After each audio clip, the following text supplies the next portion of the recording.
आज बहुत बड़ी रेस जीत कर आई हो जैसे ऐसा महसूस कर रही नित्या पर इतनी दूर दौड़ने की थकान बिल्कुल नहीं थी। खुद को हल्का और जीत के उत्साह से सराबोर पाया था। इस जंग के बाद भी उसने पता नहीं कब ड्रेसिंग टेबल के सामने जा पहुंची। सांवला रंग और साधारण नाक नक्श। कभी किसी से अपनी तारीफ में कोई शब्द शायद ही सुना हो उसने, कभी उम्मीद भी नहीं की। कॉलेज में सहेलियां फैशनेबल कपड़ों में सज संवर कर आती, पर नित्या ने कभी अपने रख रखाव पर ज़्यादा मेहनत नहीं की।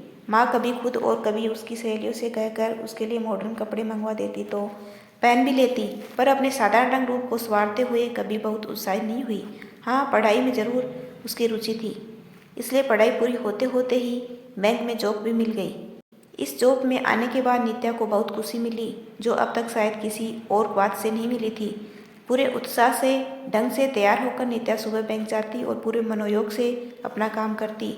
उसके साथ ही दो नए लोगों ने भी बैंक ज्वाइन किया था, काजल और निखिल। काजल हंसमुख और सुंदर सी उसकी हम उम्र ही थी। निखिल थोड़ा बातूनी और बेहद आकर्षक व्यक्तित्व वाला युवक, ब्रांडेड कपड़ों, घड़ियों आदि का बेहद शौकीन। साथ साथ जॉब ज्वाइन करने के कारण तीनों की अच्छी दोस्ती हो गई। यूँ तो तीनों ही एक दूसरे का खूब ख्याल रखते थे, लेकिन कई बार नित्या को लगता कि निखिल का काजल की तरफ झुकाव बढ़ने लगा है। वह जब तक काजल को बातों बातों में छेड़ता, तंग करता और काजल भी उसकी बातों का जवाब उन्मुक्त होकर बराबरी से देती। नित्या उनकी इन बातों पर मुस्कुरा भर देती। शहर में नई पिक्चर लगी थी जिसके बड़े चर्चे हो रहे थे। एक दिन निखिल सुबह बैंक आते ही काजल के पास जाकर बोला, आज शाम के शो की टिकट ली है। काजल, तुम अपने काम से जल्दी फ्री हो जाना। फिर पास बैठी नित्या की तरफ देख कर बोला, करवाना तो मैं 3 ही टिकट चाहता था, पर बड़ी मुश्किल से 2 ही मिली, तो तू नित्या को साथ ले जा। मैं तो आज बिल्कुल नहीं जा सकती। निखिल कुछ पूछता इसके पहले ही काजल ने आगे कहा, आज मेरा मंगेतर बेंगलोर से आ रहा है, सो अगले 4-5 दिन मेरे तो। खुशी से झूमते हुए काजल ने हाथ हवा में लहरा दिया। Are you engaged? Congratulation. Nitya ने गर्मजोशी से हाथ मिलाया। अब तक बताया क्यों नहीं था? अरे यार, आज शाम सहर्ष बैंक ही आने वाले हैं, सोचा था सीधा मिलवाकर तुम दोनों को सरप्राइज दूंगी। अब तक खामोश खड़े निखिल ने भी काजल को बधाई दी और अपनी सीट की ओर बढ़ गया। शाम को एक शांत सुदर्शन आईटी इंजीनियर से कॉलेज ने अपने दोनों मित्रों को मिलवाया। थोड़ी बातचीत के बाद काजल ने कहा, हम तो अब निकलते हैं और तुम दोनों भी जाओ, तुम्हारी मूवी का टाइम हो रहा है। नहीं, मुझे आज घर जल्दी जाना है। निखिल के कुछ कहने से पहले ही नित्या ने कहा। कुछ दिनों में जिंदगी फिर अपनी सामान्य चाल चलने लगी। नित्या ने महसूस किया निखिल के कहे कहे थोड़े कम हो गए थे। काजल अपनी शादी के उत्साह में डूबी अपनी शॉपिंग और अन्य तैयारियों के किस्से सुनाती रहती। अपनी शादी वाले दिन काजल जिद करके नित्या को अपने साथ पार्लर ले गई। काजल का मन रखने के लिए नित्या ने भी हल्का सा मेकअप करवा लिया। शाम को पार्टी में आए हुए स्टाफ मेंबर से बड़े सारे कॉम्प्लीमेंट्स मिल रहे थे। निखिल से सामना हुआ तो वह बरबस बोल पड़ा, अच्छा तो यह आप हो गई, वाह।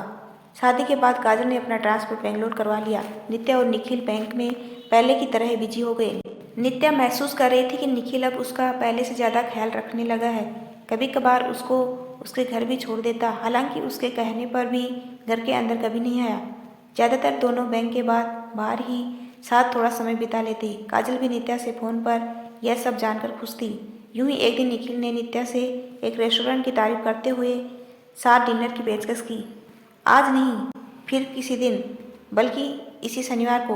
माँ 3 दिन के लिए मौसी के यहाँ जा रही है, उन्हें भी मुझे अकेले छोड़ने का गिल्ट नहीं रहेगा। नित्या ने बात पूरी की।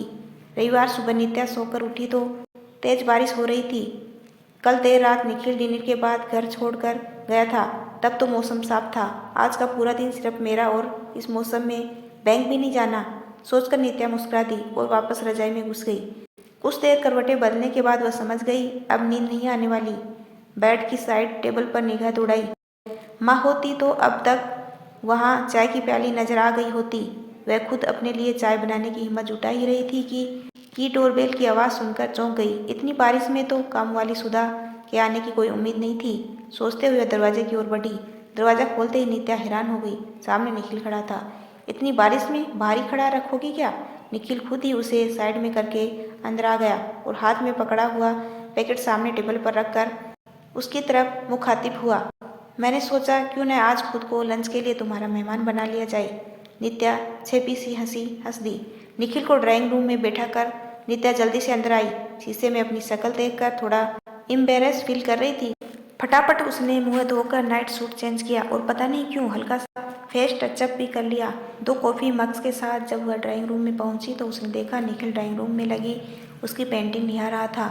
उसे देखते ही तारीफ करते बोला, अच्छा जनाब, आप पेंटर भी हैं। धीरे धीरे आपके टैलेंट सामने आ रहे हैं। नित्या को प्रशंसात्मक नज़र से देखते हुए निखिल ने कहा।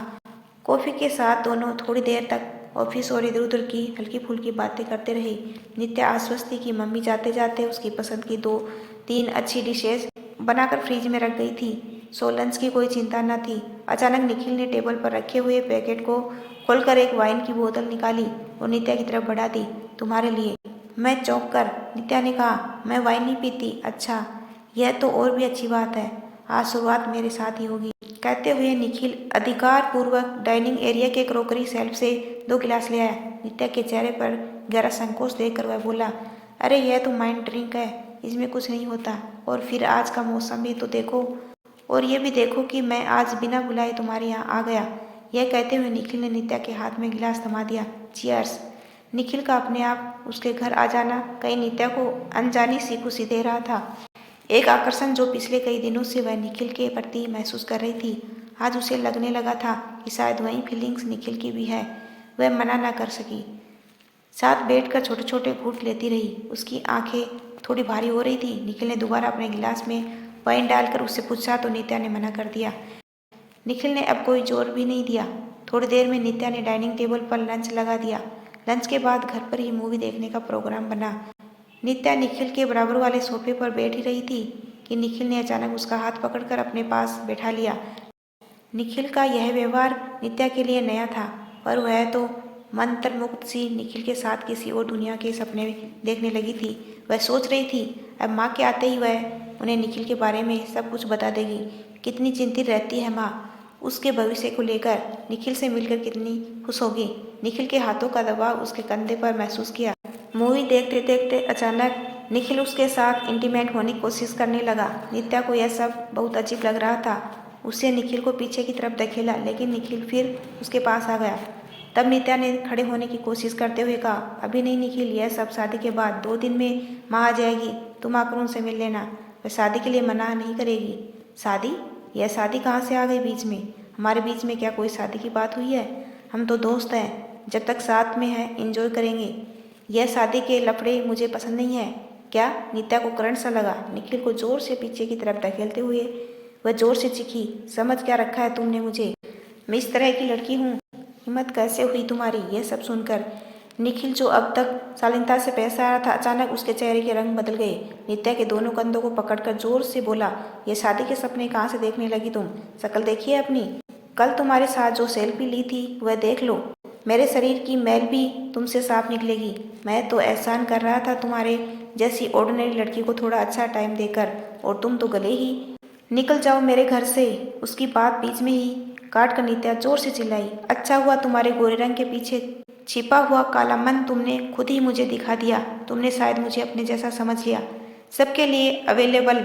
नहीं, मैं वह नहीं हूँ। मैं बहुत खास हूँ, किसी एक खास इंसान के लिए बनी हूँ। तुम पर विश्वास करना मेरी सबसे बड़ी गलती थी, और तुम्हारे साथ बिताए ये 2-3 घंटे मेरी जिंदगी का सबसे बुरा वक्त है। निकल जाओ मेरे घर से। उसे ढकेलते हुए नित्या सड़क तक ले आई।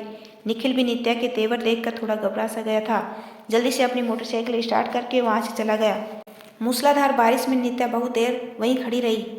अपने तन और मन को देर तक धोकर वह अपने घर की तरफ चल दी, एक विजेता की तरह। यदि आपको मेरा छोटा सा प्रयास अच्छा लगा हो तो चैनल को लाइक शेयर एंड सब्सक्राइब कीजिए। आपका अपना कीमती समय देने के लिए दिल से धन्यवाद।